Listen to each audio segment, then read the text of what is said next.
In the winter of 1942, a city was burning, not from the outside, from within. 300,000 of the finest soldiers the German war machine had ever produced, surrounded, frozen, starving, and the man who put them there refused to let them leave. Adolf Hitler looked at his maps and saw victory. His generals looked at their men and saw a grave. What happened inside that frozen city on the Volga River didn't just change the war. It broke something in the Third Reich. That could never be repaired. But the story history rarely tells is why it was allowed to happen and who truly paid the price. Welcome. And what a story awaits anyone who stays until the very end.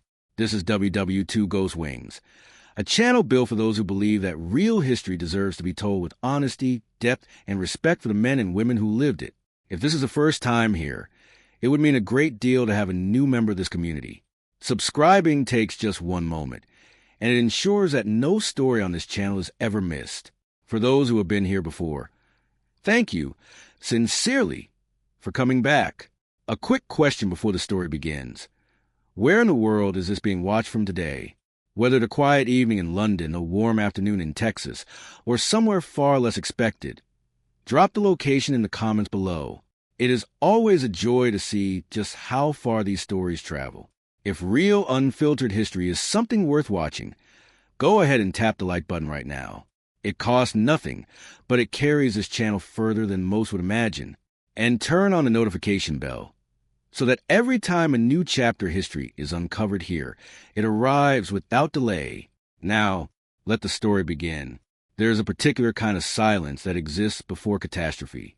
Not the silence of peace, but the silence of something enormous, holding its breath.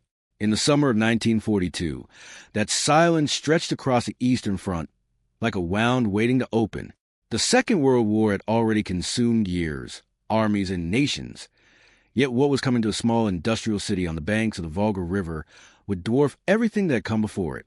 To understand Stalingrad, one must first understand a man who made it inevitable. By 1942, Adolf Hitler was no longer simply a political leader. He had become something more dangerous, a man who had been right so many times, against so many expert opinions, that he had stopped listening entirely. Poland had fallen in weeks. France, the great unconquerable France, had crumbled in days. Even the vast Soviet Union had reeled backward under the hammer of Operation Barbarossa in 1941. To Hitler, the map of Europe was not geography. It was a canvas, and he believed with absolute certainty that his hand was the only one worthy of painting it. But beneath that certainty, the Wehrmacht was quietly bleeding. The German army that marched east in the summer of 1942 was not the same machine that had stunned the world a year earlier. Divisions were under strength. Equipment had been chewed up by a Russian winter no German planner had truly prepared for. Replacements were younger, less experienced, filling the gaps left by men who would never come home. The generals knew. The logistics officers knew. The frontline soldiers, exhausted, frostbitten, and fighting an enemy that refused to collapse, knew most of all. But Hitler's gaze had already moved forward. His obsession in 1942 was oil. The Caucasus oil fields of Baku represented the lifeblood of Soviet industrial power, and he wanted them severed. Operation Blue, launched in June 1942, was a plan to do exactly that. German forces would sweep south and east, cutting off Soviet fuel supplies and strangling the Red Army's ability to fight. It was, on paper, a rational strategic objective. Then came the city with the wrong name. Stalingrad sat on the western bank of the Volga, a long, narrow industrial city producing tractors, steel, and war materials. Strategically, it was valuable, but it was the name that transformed it into something else entirely. Stalin City. For Hitler, capturing it became personal. For Stalin, losing it was unthinkable. Two men of limitless ego and absolute power had fixed their eyes on the same point on the map. What neither fully understood was that the city itself would choose the outcome. The tension building beneath the surface of summer 1942 was not simply military. It was psychological, ideological, and deeply human. Two vast totalitarian systems, each demanding total sacrifice from their people, were about to collide in the most violent and consequential urban battle in the history of human warfare. And not one person inside that city would ever be the same again. September 13th, 1942. A German soldier stepped into Stalingrad. He did not step out, not for months, not as the man he had been, and for tens of thousands of his comrades, not at all. The Sixth Army, under the command of General Friedrich Paulus, had arrived at the gates of Stalingrad in late August, riding the last genuine momentum the Wehrmacht would ever possess on the Eastern Front. They came with their superiority, armored strength, and the institutional confidence of an army that had never truly been stopped. The city before them was burning. German bombers had seen to that. And from the air, it looked already defeated, reduced to rubble and ash, a ruin waiting to be claimed. It was not a ruin. It was a fortress. What the aerial photographs could not show, what no map in any German headquarters could capture, was how a destroyed city fights back. Stalingrad's obliterated buildings did not become obstacles to defense. They became the defense itself. Collapsed factories created natural fortifications. Rubble fields broke up armored advances into confused, isolated infantry struggles. Cellars became command posts. Sewers became supply lines. Staircases became sniper positions. The very destruction Germany had rained down from the sky had, with terrible irony, handed the Soviets the perfect battlefield. And the man who understood this first exploited it without mercy. General Vasily Chukov, commander of the Soviet 62nd Army, was not a man of elegant military theory. He was blunt, fearless, and possessed of a tactical intelligence shaped entirely by brutal reality. Chukov identified the single greatest advantage the Germans held: their sophisticated coordination between infantry, armor, artillery, and air power, and he designed a strategy specifically to destroy it. He called it hugging the enemy. His orders to Soviet forces were chillingly simple: close the distance. Get so close to German lines that Luftwaffe pilots could not bomb Soviet positions without killing their own men. Get so close that German artillery became useless. Force every engagement into hand-to-hand range, into rooms, into stairwells, into trenches measured in meters rather than kilometers. Strip the German war machine of its technology and reduce it to something ancient. Two men, face to face, in the dark. The Germans had a word for what Stalingrad became: Rattenkrieg, the War of the Rats. Entire divisions fought for weeks over a single factory floor. A building would change hands multiple times in a single day. German in the morning, Soviet by noon, German again by nightfall. Snipers made open movement suicidal. Supply became a nightmare on both sides. Sleep became a distant memory. The psychological toll of constant, intimate, industrial killing began to fracture men in ways that battlefield trauma rarely does. Because there was no front line. The enemy was everywhere, sometimes through the same wall.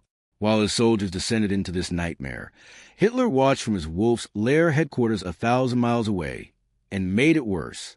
His interference in the tactical conduct of the battle was relentless and catastrophic. Generals who advised caution were dismissed or overruled. Requests to consolidate positions were denied. The pressure to capture the city completely, quickly, totally pushed German commanders into exactly the kind of grinding attrition warfare their army was least equipped to survive. Every meter gained in Stalingrad cost blood that could not be replaced. And yet, the deeper miscalculation was not happening inside the city. It was happening on the flanks. As the Sixth Army pushed deeper into Stalingrad's ruins, the lines stretching north and south along the Volga were left increasingly thin and increasingly vulnerable. Holding those flanks were not elite German divisions, but Romanian and Italian forces, brave men in many cases, but under-equipped, under-supported, and holding a line that stretched far beyond their capacity to defend. Soviet commanders had noticed. They had been studying those flanks for weeks, and in the silence of the Russian autumn, they were already building something the Germans had not imagined: a trap large enough to swallow an entire army. On the night of November 18, 1942, 1 million Soviet soldiers went to sleep in the snow. They did not light fires. They did not speak above a whisper. They did not move. They simply waited. And when the dawn of November 19th broke gray and frozen over the Russian steppe, the largest pincer movement in the history of warfare opened its jaws. Operation Uranus had been conceived in secrecy so absolute that even senior Soviet commanders learned of its full scope only days before execution. Generals Georgy Zhukov and Alexander Vasilevsky had spent weeks designing it with the cold precision of engineers, not soldiers. They had studied the German line with ruthless clarity and identified exactly what the Wehrmacht's obsession with Stalingrad had cost it. The Sixth Army had driven itself so deeply into the city that the forces protecting its flanks had become an afterthought. Hundreds of miles of exposed steppeland, held by Romanian and Italian divisions that lacked adequate armor, anti-tank weapons, and, most critically, the logistical support to withstand a serious assault. Zhukov had not planned a battle. He had planned a closing door. When Soviet artillery opened at 7:20 in the morning, over 3,000 guns firing simultaneously, the Romanian Third Army to the north of Stalingrad did not bend. It ceased to exist as a fighting force within hours. Tank columns from the Soviet Fifth Tank Army poured through the gap like water through a broken dam. To the south, a second Soviet strike force hit the Romanian Fourth Army with equal violence and equal result. The two arms of the pincer drove through frozen ground, through confusion, through the complete collapse of any coordinated German response, and on November 23, 1942, they met at the town of Kalak-on-Don. The trap closed. Inside it, the entire German Sixth Army, nearly 300,000 men, Friedrich Paulus, 22 divisions, thousands of artillery pieces, vehicles, horses, field hospitals, and supply depots. All of it surrounded. The moment German High Command understood what had happened, the arguments began immediately.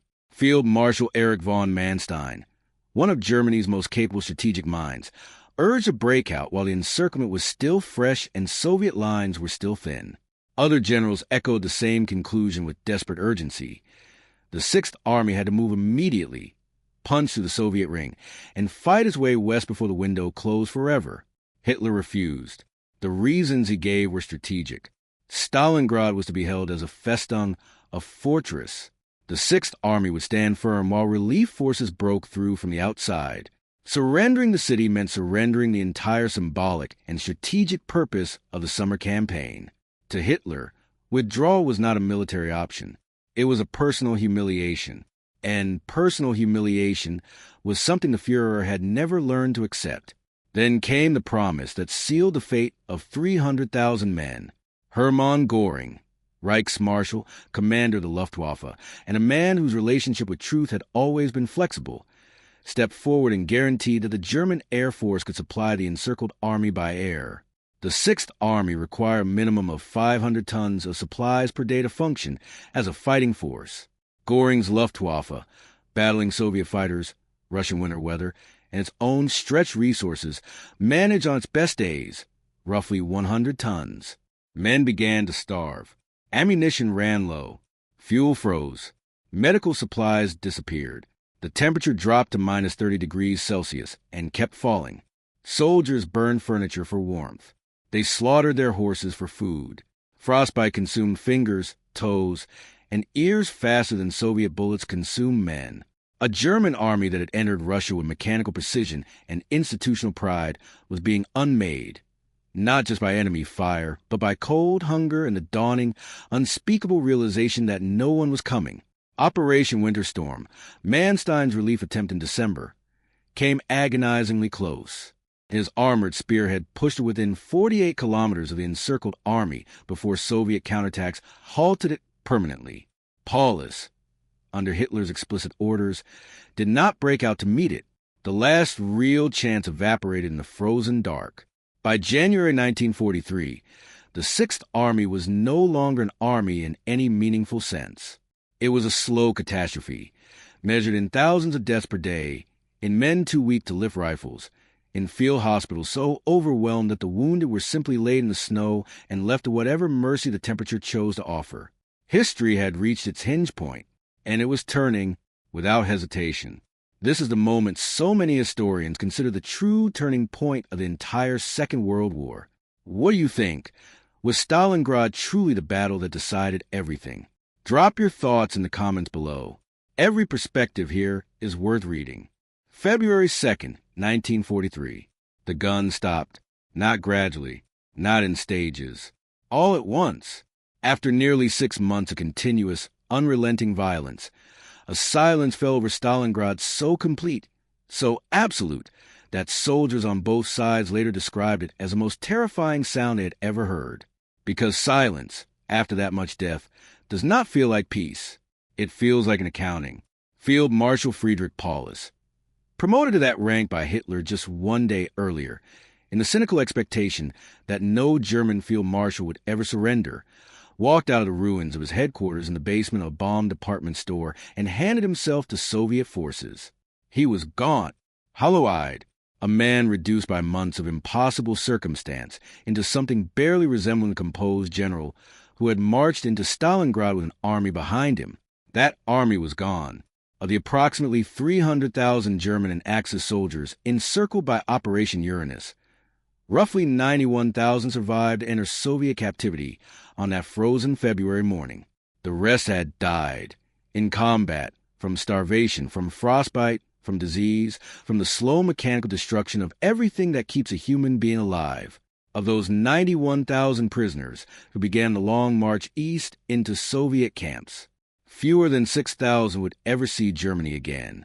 The news reached the German home front with the weight of something that could not be explained away. Joseph Goebbels, the Reich's master of propaganda, the architect of a carefully constructed reality in which Germany could not lose, announced a defeat on German radio on February 3rd. He declared 3 days of national mourning. Theaters closed. Music stopped. For the first time since the war began, the German public was being told, in unmistakable terms, that something had gone catastrophically wrong. The myth of Wehrmacht invincibility, carefully maintained through 4 years of stunning victories, did not crack at Stalingrad. It shattered, privately. In diaries and letters that would only surface decades later, ordinary German citizens began writing words they had never dared think before. Doubt, fear, the quiet, creeping suspicion that the war they had been told was already won might not be, that the Führer, in whose judgment they had placed absolute trust, had made an error of such magnitude that no propaganda could honestly account for it. They were right, and the consequences stretched far beyond Germany's borders. For the Soviet Union, Stalingrad was more than a victory. It was a transformation. The Red Army that emerged from that battle was not the same institution that had reeled backward in chaos during the catastrophic summer of 1941. It had learned, at a cost almost incomprehensible in its scale, how to fight a modern industrial war. Its generals had developed operational sophistication. Its soldiers had developed something perhaps more valuable than any military doctrine. They had developed the absolute certainty that they could win. That certainty would carry the Soviet war machine through Kursk, through Ukraine, through Poland, through the gates of Berlin itself. Every major Soviet offensive from 1943 onward bore the intellectual DNA of what Zhukov and Vasilevsky had designed on the frozen steppes outside Stalingrad. The encirclement, the deception, the ruthless exploitation of enemy overextension. But the deepest truth about Stalingrad, the one that military academies from West Point to Sandhurst still examine today, is not tactical. It is human. Stalingrad was a product of two men who placed pride, ideology, and personal will above the lives of human beings under their command. Hitler's refusal to authorize a breakout was not a strategic calculation. It was vanity wearing the costume of strategy. And Stalin's Order 227, not one step back, had created a Soviet military culture so brutally punitive that retreat, even when tactically sound, had become existential for the officers who might order it. Between those two immovable egos, 300,000 men were ground to dust. The Volga ran through a city that no longer existed in any recognizable form. The tractor factory, the grain elevator, the apartment buildings, the schools, everything reduced to a gray wasteland of collapsed concrete and frozen memory. Rebuilding would take years. The psychological rebuilding, on both sides, would take generations, and in some quiet, private way. It never fully finished. Stalingrad does not belong only to 1942. It belongs to every moment in history when power mistakes stubbornness for strength, when ego is dressed in the uniform of leadership, And when the human cost of catastrophic decisions is measured not in political consequences, but in the names of the dead, names that history, in its hurry to move forward, too often forgets to say, if this story moved you, if you believe real history deserved to be told this way, please subscribe to WW2 Ghost Wings right now. It takes 1 second, and it means everything to this channel. Share this video with someone in your life who loves history. They deserve to hear this story too. And if you want to keep going, the next chapter is already waiting. Watch the story of Operation Barbarossa, the moment Hitler made the decision that made Stalingrad inevitable. It is right here on the channel. Thank you, genuinely, for watching until the very end. Until next time, history remembers.